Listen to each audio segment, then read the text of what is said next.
இத்தனை பேர் மத்தியில என்ன பேசுறது, எப்படி பேசுறதுன்னு சொல்லி யோசிக்கும் ஆத்மாவே, இன்று கர்த்தர் உங்களுக்கு சொல்லுவது யாத்ராகமம் 4:12. நீ போ, நான் உன் வாயோடு இருந்து நீ பேச வேண்டியதை உனக்கு போதிப்பேன். துரைத்தனங்களுக்கும் அதிகாரங்களுக்கும் நியாயாசனத்திற்கும் முன்பாக நீ நிற்கும் போது என்னத்தை பேசுவோன்னு சொல்லி நீ யோசிக்காத.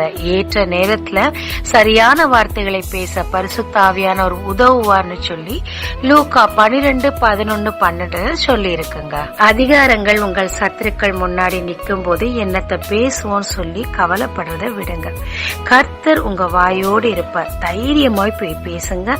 ஏற்ற வார்த்தைகளை பரிசுத்த ஆவியானவர் உங்க வாயில போட்டு உங்கள் எதிராளிகளின் வாயை அடைப்பாருங்க. ஜெபிக்கலாமாங்க. ஏற்ற நேரத்தில் ஏற்ற வார்த்தைகளை பேச பரிசுத்த ஆவியானவரே நீர் எனக்கு உதவி செய்யும்.